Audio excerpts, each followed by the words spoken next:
I'm happy now to introduce Claudine Adlington. She is the president of Alberta Talks Pain, and today she's talking on surviving versus thriving with pain. Claudine is a 20-year professional within the healthcare community. She has worked on the industry side with biotechnology, pharmaceutical, and healthcare supplies as a corporate negotiator and government lobbyist. Claudine's experience has been global in nature, working across European, US, and Canadian healthcare systems. She's a wife, a mother, and a professional who also lives with chronic pain and is very committed to a better healthcare system focused on access for all and appropriate care. Hi, Claudine. Hi, thank you, Linda. Appreciate that. I'll share my screen. Is it up and running? Can you see it? Yeah. Perfect. Okay, well, thank you for that introduction. Obviously, you can tell by that I'm very involved with the concept of pain, having it myself. And I'll go through a little bit of that, but also as the president for Alberta Talks Pain, I get the honor and privilege of being able to speak with different associations. And I've been looking forward to the neuropathy one. So thank you for having me. So the concept of surviving versus thriving is, especially when you're talking about the word pain, it's, you know, people kind of, I hope you find some humor in that, because pain is a very serious thing. And some days we are just going to survive through it, and other days we're going to thrive, and it's okay. And I think that's really what I'm trying to get at today. Oh, these aren't wanting to, there we go. Okay. The concept is really that both are okay. And there are things that we do, right? We have a toolbox of things that we do when we live with pain, and we're individuals living with pain that we have, that we know work for us. And, you know, as a community, we should always be on the lookout for other things to add to that toolbox. The toolbox concept for me is kind of going out of style. It's really more of a ginormous, huge, you know, garage filled with things that we should be able to leverage. Today, I'm going to speak a little bit more about the mental side of living with pain and how choice can be a realistic option for us. I'll talk still about some of the tools that are used, but really it's about a little bit more of that mindfulness approach to it. And so surviving and thriving, and they can happen in the same day. Some days you wake up and you're like, how am I going to face this day? It's a struggle, and other, you know, by the midday, things have just, you know, worked themselves out, and you're able to thrive and do more than you thought you could. But what we're trying to do here is set yourself and your loved ones up for success, depending on what situation you're walking into, surviving or thriving. We need to manage expectations of ourselves as well as those of that are around us, whether they're people we work with or friends and family, or you know, people we meet on the street. And the other thing with pain, I'm sure most of you can appreciate, it's generally not a bridge building exercise. It's usually one of those things where pain, you know, puts us in opposite corners with the rest of the world. And so trying to find ways to build those bridges as we go through days where we're surviving and or thriving is important. I'll talk a little bit more about bridge building in a second, but I thought I would just walk through a little bit of what's the difference between the two. And I like visuals. You'll see a lot of visuals in this deck. I think they kind of get to the point of what we're trying to say. But the concept of surviving for me is I'm struggling. That's the best way I can put it. You know, some days I just need to be on my own, and some days I need help, but I'm struggling, and I can feel it emotionally, physically. It's a challenge. When I'm thriving, I'm running towards something. There's something exciting coming up. I have a purpose. There's something where I'm needed. I can add value, and I'm fully focused on that. So understanding the difference is important. And sometimes thriving is taking a day where you're surviving and saying, I'm just going to do this one thing. Today, I'm just going to have a shower and I'm going to get clean. I'm going to feel great about it. And that's thriving too. So you have to be able to think through that mentally. What's the difference and why does it matter? Thriving is more of a positive outlook. If you use that word, it gives you a different level of endorphin than, using the word surviving. That doesn't mean that the days where you are just surviving, that you have to negate that and ignore it. You can own that, you can accept that, and that's the day I have in front of me today, and it's okay. But that's generally how I'll articulate the difference between surviving and thriving throughout this. So a little bit of background on me, and you heard Linda speak to the fact that I live with chronic pain. So this has been going on for over 20 years for me. I was started very young in a competitive sports space, very involved with swimming, swam for Canada, then decided to switch things up and, play some varsity rugby. Both very challenging sports. Neither one of them necessarily led to what ended up happening with me is needing a number of spinal surgeries, and just my body makeup is one where any kind of issue associated with my discs is going to cause a flare up, and I'll have sciatic pain running for days and if not weeks. I also struggle with migraines, severe ones that can go for days. So living through this and slipping some discs, no big deal. You're only laid up for a few weeks. You go through weight gain. You got to take the weight off. That has been something I've dealt with for many years. I mentioned the 3 spinal surgeries, the last one being a full fusion, and that took me a number of months to learn to walk again. Throughout all of that, because I like a challenge, we moved several times internationally. We moved to California, ended up having our son in California before we moved back to Toronto. I have a very intense job in the healthcare environment. I am traveling constantly, and any given week I'm gone probably 3 days a week. So it's a lot. I have a team that works with me that I manage and support, and I need to be there for them 24/7 because it's healthcare 24/7. We found out that our son was on the autism spectrum when he was 2.5, and that had us move to where we live now in Calgary, because for him, it's the best place in Canada for that kind of support. We're very lucky to be able to call Calgary our home. And the other piece to this is I've had throughout my life bouts of depression, starting when I was 17. And working through that. And a lot of people have a comorbidity when they're dealing with pain. There's generally something else. There may be depression, it may be anxiety. You may have, other things that are going on outside of just living with pain. And it's important that you know that about yourself. You have that information so you can identify, is today a day about depression, or is today a day about pain, or is it both? Because one will impact the other no matter what. So understanding that and appreciating what you're going through. But this was 20 years of leading up to what I just eventually needed to do, was take a leave of absence. And I did that for 2 years to really understand what was going on with me. Prior to that, pain was just something I had. I didn't understand it. I didn't have tools. I hadn't really thought about it. It was just, I need some anti-inflammatories on board, and I need some pain meds, and I got to get through my day. That was my understanding of my level of pain.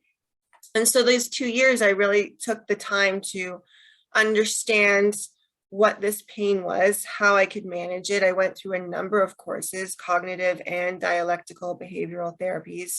I worked with a pain specialist. I built a health team around me that included pharmacists, my GP, finding a new GP, making sure that I had friends on board. I had a nurse that I could, work closely with.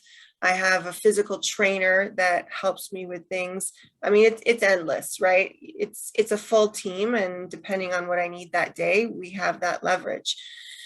But it is something that it took me time to figure out. And this is really how the concept of Alberta Talks Pain got formed. Was I needed a community. I really needed to find a community that I could be responsible to and could reach out for help and get, expertise from. So that's really my background. I still live with pain. I still deal with this every single day. And as I mentioned, it's either back pain, sciatic pain, or a level of migraine pain. I'm going to share some pictures here that most of us should probably resonate with. Is what does pain look like? Like if you had to describe it to somebody, right? And these are generally the visuals that I would use to talk about a day where you're just surviving. Pain builds frustration, and it's hard to put all those words and build a sentence. It's usually comes out as one word, as no. Go away. I don't have time for this. It's, I can't deal with this. It's very short sentences. And the other thing it can be is alienating, right? I tend to feel sometimes that I'm in a jar, I'm on an island all by myself and nobody knows where I am. But it can be very alienating. I think the other thing too is we can feel like we're in a storm and it's just pounding on us constantly, this concept of pain. And there's nothing I can do to stop it the way that I want to stop it. There are things I can do to cope, but I can't necessarily stop it. And that's, again, it's just another visual around what that feels like. And when you put all that together, those of us that live with pain start to feel like we're losing parts of ourselves. We're no longer a whole human being. We're, that pain is taking control of my life, and I'm struggling. Again, I'm living through a day where I'm just surviving.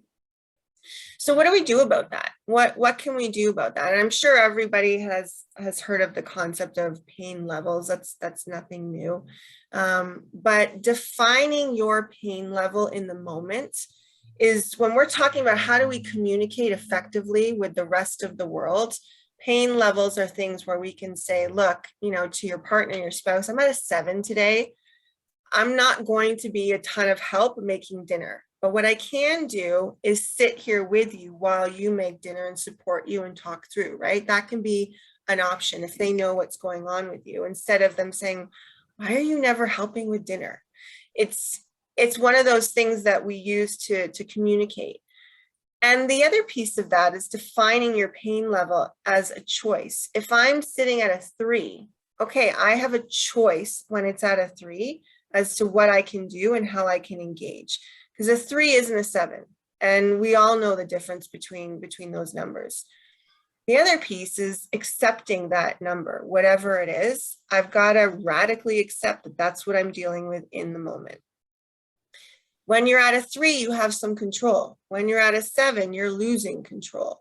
And so understanding what you can do in that moment is important. And how do I, at a 3, keep it from not getting to a 7 is also part of that control. How do I cope?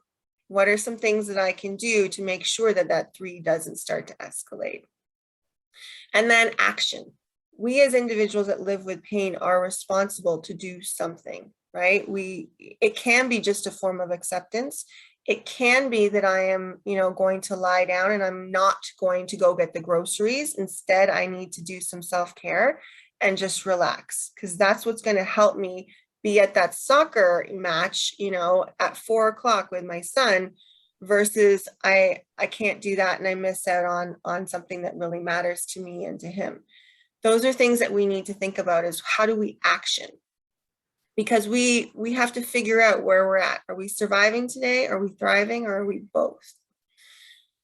So coping skills, there's a lot of coping skills out there. And if I just start you on the left, this is a principle taken from Alcoholics Anonymous. It applies to anything, generally speaking. It applies to pain management. things that we've got to do to be responsible citizens and still live with pain.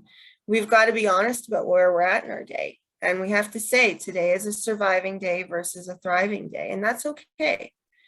We've got to have courage. Every day that people live with pain, wake up, they have courage. They have more courage than the average person, and giving ourselves credit for that and saying, yeah, I got up today. I had a shower. That's a big deal. And giving yourself that credit and that it's okay to just do that is totally fine. We've got to have some humility too, because it's not easy living with somebody that lives with pain. And so knowing, when you've been a bear is important to say, I know I got some, relationship repair I need to do on this. It's been a tough day for everyone, and I need a little humility today. But it is also important to give back and to provide some service. So those are things that all make sense. Other people choose to just make a bucket list. Today, I'm going to do these 2 things, and that's fine too. And whatever makes you, feel like you've added value in that day, however you define value, is fine.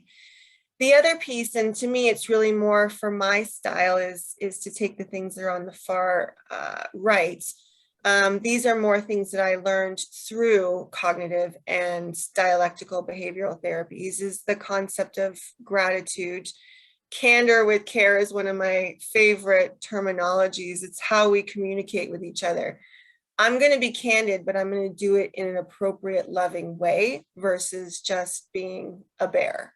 So, finding those that terminology. I'll get to linguistics in a bit because linguistics matter, but it's some of those things that we need to really think about how we choose to communicate. And changing anxiety into anticipation. There's this concept about the best part of love is walking up the stairs in anticipation of something, right? And so what's coming at me, I can choose to be anxious about it, or I can choose to find something exciting to look forward to. And that mindfulness, I'm sure, we've all heard of mindfulness. It's kind of a buzzword these days, but it's the concept of, 5, 4, 3, 2, 1. 5 things I see, 4 things I hear, 3 things I smell, 2 things I taste, and 1 thing I feel. And that's being in the moment, right? I'm going to be right in this moment. I'm not going to worry about all these other things. I'm going to focus on exactly what's in front of me right now, because that can help manage your pain levels. Imagery works, movement works, getting up and walking. Today, I was able to get on the treadmill for 3 kilometers. That's a big day for me, managing with my pain. Laughter changes your endorphins, right? So finding a way to bring family and friends into my life where I don't feel judged and I'm letting them in at the same time because they're hilarious and they make me laugh. That's a great way of coping with whatever pain you have. So these are just some things that are on the list. I think most of us probably have a concept of a self-soothe kit. Whether it's something that you travel with, or it's something that you just know, I need to have aromatherapy today because it's going to distract me, or I want to watch my favorite movie because it's going to distract me. These are all things that we do to cope, and they can help us move from surviving into a thriving state of mind. Go ahead. I was just going to pause and ask if there's any questions. What did you call the kit? A self-soothing kit. Okay, I haven't heard that before. Yeah, so for me, in my kits, I have aromatherapy that I can smell. I've got a picture of my son. I have almonds. It's different things to use your different senses and to distract. Or to get through the minute, right? Sometimes you just need to breathe. That can be in your self-soothing kit. It's just taking 10 deep breaths, and that's part of your tips and tricks. But I'll pause there if there are any questions. Anyone's or wants to share that they have any tips and tricks that they use for coping? We haven't had any questions come in, so if people want to start doing that, they can. I just wanted to say, when you said being a bear earlier, though, the other day, so Monday, I had sent something into Staples, and I went to where I thought I had sent it, and they said, oh no, you have to go to the other one. That's where you sent it. Couldn't do it that day, went the next day. Oh no, it's not here. It's back at the other one. Are you kidding me? I just wanted to yell at somebody. Absolutely. It's, So I had to try. you know, I find that a lot. You know, the people that we choose to be in our lives are the ones that we love the most, and we take the most out on them. It's such a backwards mentality, and yet they love us through it, which is why we have to try extra hard with our coping skills to help them feel engaged and appreciated and valued. And at the same time, still be able to, you know, get support from them, because we need it. We need I'll get to the concept of community and a village that it takes, and whatever that looks like could be different for everyone. But, you know, we put a lot on our friends and family, that's for sure. All right, so this is something I've borrowed from Effective Living. It's a conversation that we have a lot with Alberta Talks Pain is, you know, there's all these different ways of practicing a thriving lifestyle. And, you know, you just have to pick one thing, generally speaking, on any given day. Pick one thing on this list, or create something that's not on the list that works for you. But when you're in a survival mode, pick one thing. Focus on that one thing. Prioritize that one thing.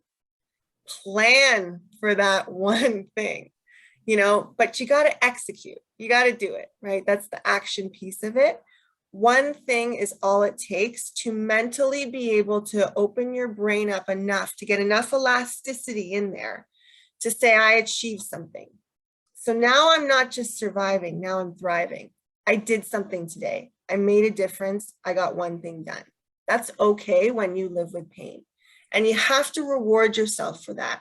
You got to have the courage to say, I did one thing, and it's okay.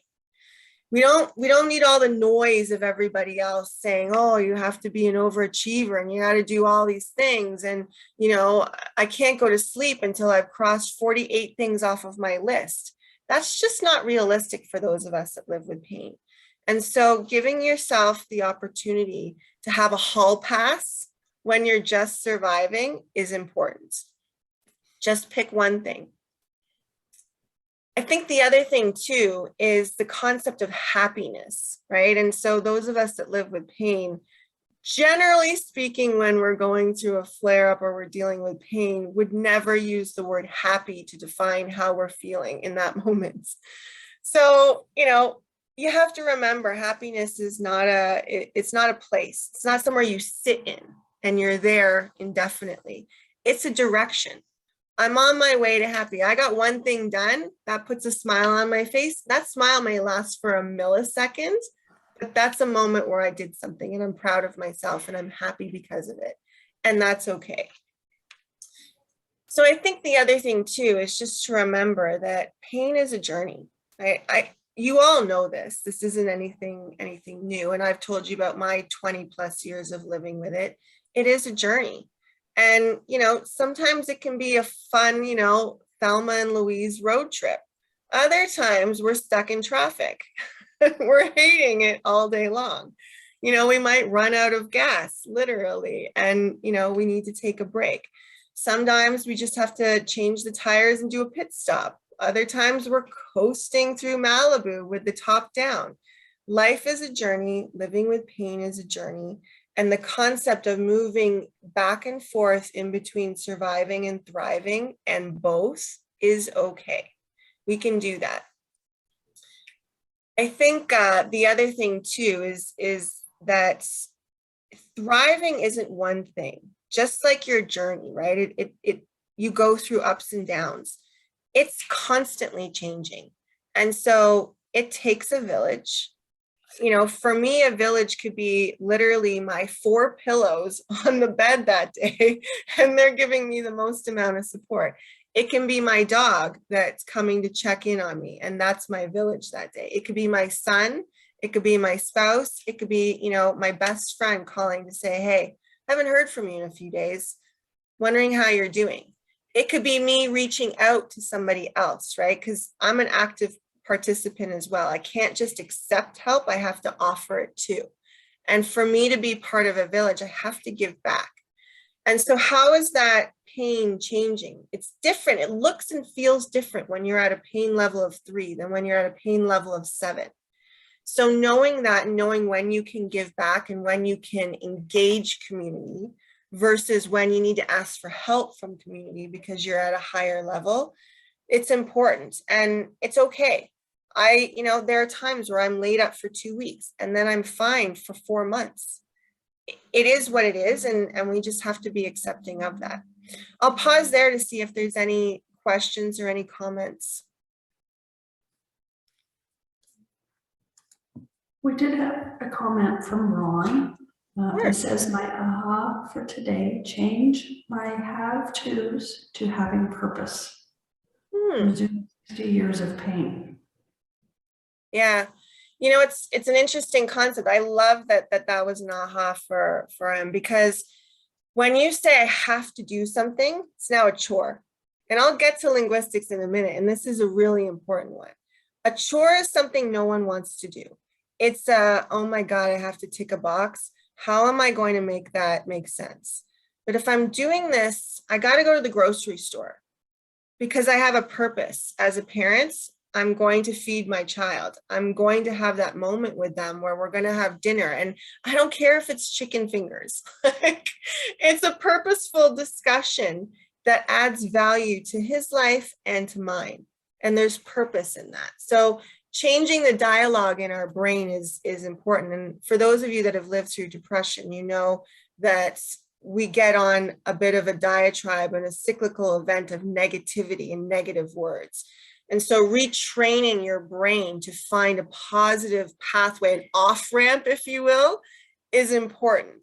And being able to identify that and say, oh, nope, that's a negative connotation. I need to switch it to a positive one is important. No, but thanks for that. That's great. So the point of this journey, it doesn't matter how slow you go, as long as you just don't stop, right? This is a journey. Some days are hard. Some days we survive. Some days we thrive. And those are the days that we love and we cherish. And we can go really fast on those days. But when you're having a survive day, don't stop. Keep challenging yourself to think through other options. What else can I do to cope? How can I make it through the next 30 seconds? Whatever it is for you in that moment, it matters. So this is the yeah, go ahead, Linda. Do you have a flare plan? So, because sometimes when you're in a really bad state, it's hard to remember those things that you were thinking of doing. So do you have that written down somewhere so that you can refer back to it? I do. So I have this in front of me. It's an artist book, but it's got in here a whole bunch of different things that I've written down on a day and pages of it. This is what helped me on this day, right? Because pain doesn't always feel the same, right? When I'm having a bad day and my left sciatic is out of control, that feels different than when it's on the right side. For whatever reason in my body makeup, it feels different. A migraine feels different. And 2 migraines are generally not the same. You get certain things that feel the same, but they're all different. So yes, I have a prepared plan of these are all the things that I can go through. So for me, it's generally taking some deep breaths. I start with that, and that seems really simple, but I do that and then I hydrate. Electrolytes is a God saver for me. It helps my joints feel better. Everything just feels better when I've got electrolytes on board. I think the other thing too, for me, is an anti-inflammatory. So that's something that I work with my doctor on to say, when's the right time to take that? You take it too late and you're in trouble. You take it too soon and you're taking them all the time just in case. And that's a behavioral thing you need to figure out too, right? music is something that changes my makeup really quickly. And I'm grateful for that. Music can instantly put a bad mood into a good mood. It just distracts me. I've got distraction techniques that I use. Scents are important to me as well, with those deep breaths. So, I use aromatherapy regularly. And then there are times where I'm in a lot of trouble and I literally need to go into an ice cold shower. And that sounds torturous to most people. It is not fun. But if it can stop my pain for 5 minutes, because I'm dealing, it's sort of like, when you're hurting over here, you kick your shin and you feel pain differently. That's what a cold shower can do for me, is I'm no longer thinking about my pain. I'm just dealing with temperature issues. So I have, and I'll get to it, I've got 107 different things, depending on where I'm at, that work for me. And again, that self-soothe kit is part of it. It's the first thing I go to. Memories are a big way of changing, how you feel about your pain as well. And being able to sit in a happy memory versus a negative one can help as well. But it's a great question. I hope everybody has a plan. The other piece about planning is having language. And I know I've got the linguistics slide up, but the concept of being ready to articulate to somebody what you're dealing with in a moment is important. Having that in your back pocket. So when I'm at the grocery store and there is a lineup and everyone is taking way too much time to get through and pay for their stuff, and I finally get there and the lady, or the man, whoever is ringing all this stuff in, is saying, "How's your day today?" I just want to unload on them, right? It's like, you know what? I'm in a big hurry. I'm not feeling that great. If we could, get through this, I would really appreciate it, then it's not a burden to them. You're not offending them. You're not lying to yourself and to them. And you're just saying, look, I got other things to do and I'm not in a space to be able to have this conversation, right? People can pick up on that. I was curious about, do you practice some of this stuff when you're not in pain so that you're comfortable with it when you are? Do you know what I mean? Like even meditation, Yeah. A lot of people don't do well with meditation, don't get the point of it, don't think it benefits. But that, I think, is because they haven't done it enough. I was a non-believer for years until I finally did it. No, I hear you on this. So I try to get in some form of movement every morning. You can call it exercise. I prefer the term movement. But at the end of that session with my trainer, we take 4 minutes, because I am a hyper efficient person in my day. I've got to fit a million things in. I generally don't have time to sit and just think.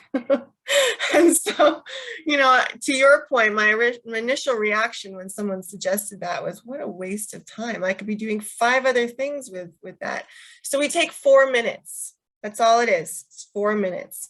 And it helps me manage my thoughts.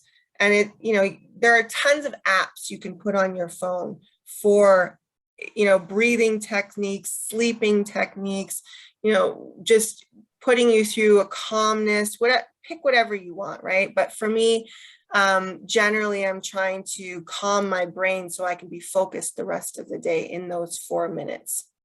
The concept of brain elasticity, right, is something that those of us that live with pain, you may call it something else, and that's fine, is when you're in a high acute pain and you've got frustration, you have no elasticity. Things just come out of your mouth short and to the point, and they bite, generally speaking. And so when you are able to practice whatever form of meditation, and there are other things you can do, it doesn't have to be meditation, but meditation, like I said, for me, 4 minutes, it gets the job done. Expands that elasticity so I have enough to get me to at least 6 p.m. And then I have to think, okay, what am I going to do at 6 p.m. to get me until bedtime, right? But from 6 a.m. till 6 p.m., that is 12 hours of elasticity that I wouldn't have without those 4 minutes.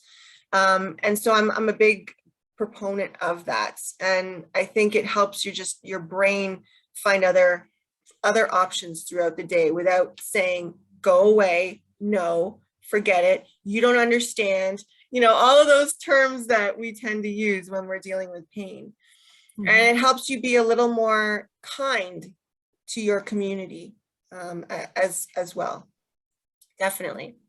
But the importance of linguistics matters. And the words that we choose to use, we're responsible for ourselves. We're responsible for what we put out into the world, but it's also important to teach others how to communicate with us, right? And so there is that responsibility.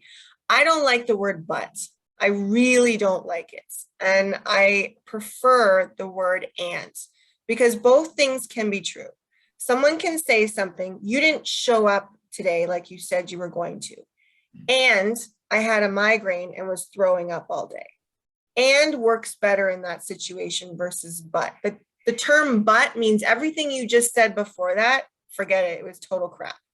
So you have to find words and teach people how to talk to you and what's acceptable, but you also have to be accountable for yourself. I have some words that I don't like the word drugs. In our space, generally we're using medications to help support. Surviving versus thriving, they're two very different things, and understanding that. I've already spoken to my concept of exercise versus movement, patient versus person. You need to, I don't need to. I have choices. We all have options and we need to consider those. In your head versus you're actually feeling this. Yep, whatever you're feeling is true. That's your truth. Diet, nutrition, pain versus frustration. Can't versus not now is another one of my favorites. But the whole point I'm getting to is that this is an evolution, right? Just like we're born as babies, we're toddlers, we turn into teenagers and then we become adults. This is all an evolution of the journey that we're all on managing pain. And, before my 20 years ago, all of these things were individual buckets. Then, as I went through this journey, I started to realize they actually relate to each other. Frustration is pushed, because of pain. My brain elasticity is shrinking because of pain and frustration. All of that is tied together to now I get this.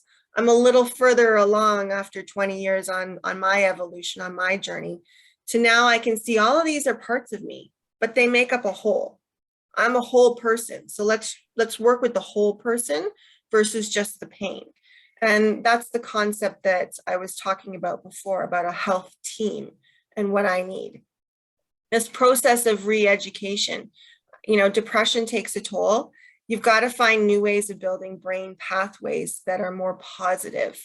And so, as I mentioned, I've got 107 new ways to deal with things that have dramatically increased my quality of life and the quality of those around me. And my brain can separate things out. I can build some elasticity.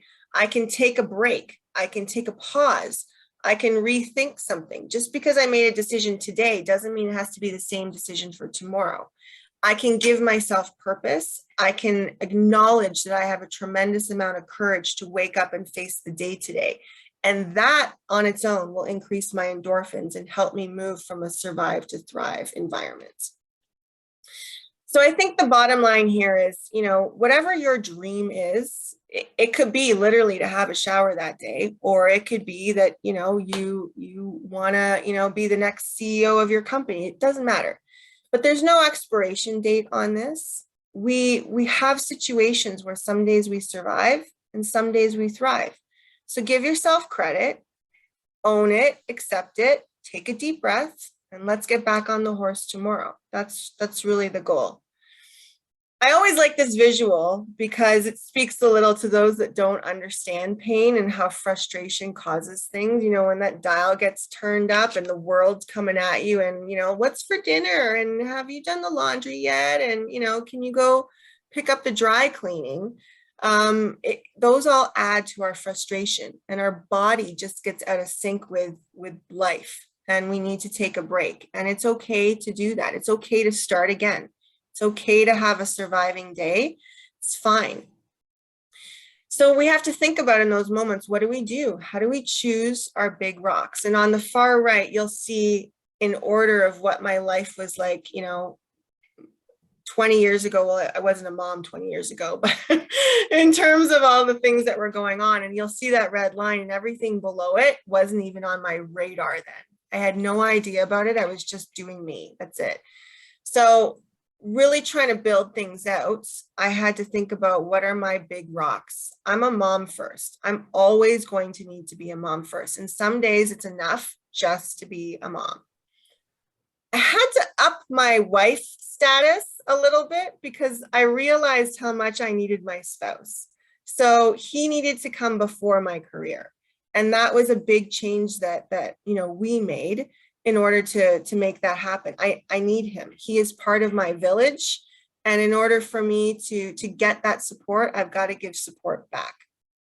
Then my health came, because I'm no good to anyone if I'm not good myself. And health happens in different ways. Some days you survive, some days you thrive, but it's fine. So taking those courses and really trying to understand what my pain was about was a priority. Next was the career, because I get endorphins from my job. I love my job. I love what I do every day for it. I can't do it all the time, but it helps. Family and friends make me laugh, as you heard me say. So for me, they needed to be elevated as well.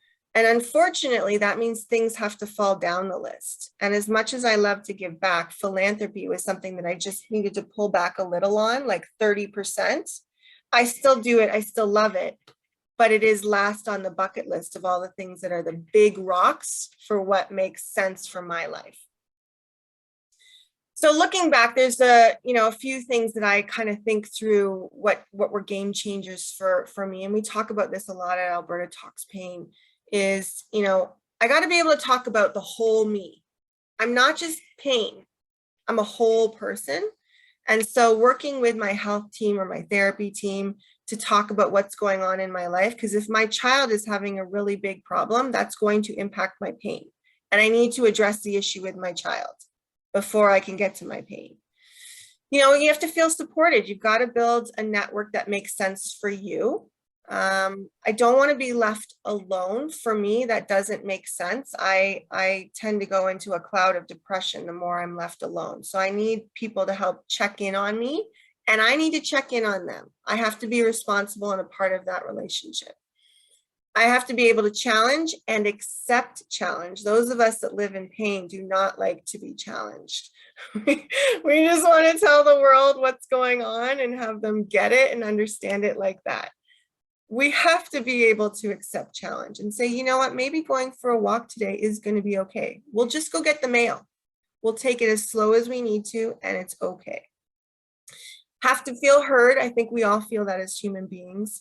But most importantly, this isn't something that the world is doing to me. We're doing it with me. I'm an active participant, and I'm going to have an opinion and a voice about this. But the other most important thing is that every once in a while, you got to take a pause. You have to be able to put certain things in your life aside so you can deal with what's in front of you. And that's okay. And we need to be, okay with that. Go ahead. Yeah. Do you have any tips for people who do not feel like they're being heard? Like No. Great question. I get a lot of this. I get a lot of people saying, I need help with my doctor's appointments because I don't feel like my GP is hearing me. I get a lot of things that I don't want to go to Christmas dinner because my family isn't going to understand me. And when I say I can only sit for 15 minutes and I need to lie down the rest of the time, people think I'm lazy, right? They don't feel heard. So generally speaking, what we do is try to work as a community around those problems and dialogue around, okay, so what is that like? Sometimes it's having someone go with you to that doctor's appointment to help you through that conversation, because we don't always have the capacity to push, right, and do what we need. And so there are lots of people out there that support medical appointments and engagement that way. I think the other thing too is there's more than one way to communicate how you feel. Sometimes writing a letter, writing an email, sending a text, following up after something. If it's a friend, right? A friend is saying, come on, you can come to the game with me. It's no big deal. Like whatever, just, take a Tylenol, you'll be fine. And you're like, you know what? I don't have time for this right now. Thank you for the offer. I'll talk to you tomorrow. Tomorrow comes and it's like, let me explain to you why I couldn't make that happen and help them understand that, right? You have to have your own voice. You're not always, you can't control other people hearing you, right? But you can control how you choose to communicate and when you choose to communicate. So there's a lot of things around the timing, the whatever medium you choose to communicate in, and thinking about how we can leverage our village to support us in those discussions. But I think, in that, right, failure is not the opposite of success. It's part of success. We're going to fail some days. We're going to just survive. We're not going to feel heard. We're not going to get done what we wanted to get done that day. That doesn't mean that we're useless. It doesn't mean that we're not adding value. It means that we need a break. We're human beings. Everybody needs a break. Everybody does. So recognizing that this is just part of the journey to getting to where you want to be is part and parcel. It's the same concept of, how many tries did it take to build a light bulb, right? A lot. And you've realized every single time that's one way how not to do it. So you've now learned something, and that's okay. So this is my last slide. It's the concept of you can survive and thrive. You can do both at the same time. You can do one at a time. You can switch from one to another. I talked at the beginning about building bridges, and this is something where if we think about how we communicate, the medium that makes sense in that moment to communicate, we do need support. And like I said, support can be reading a book in the moment. It can be having your pet with you. It can be phoning a friend. It can be having a friend over, to watch a movie. Build bridges wherever we can. We're not always going to be able to, but we have to try. And that's part of our, accountability and responsibility as those of us that live with pain every day. And finding ways to do that, we're going to have to get a little more creative as time goes on, because pain doesn't generally go away. So we've got to figure it out together. And that's why I like having these community discussions. So you're not alone. And hopefully you learn something. And I've already learned a bunch of things myself, right? Like just in being able to speak with the Neuropathy Association. You guys deal with things differently, and that's good. We need more different. So thank you for your attention. I appreciate this. It was a pleasure being able to speak with this audience. Thanks, Claudine. Thank you very much.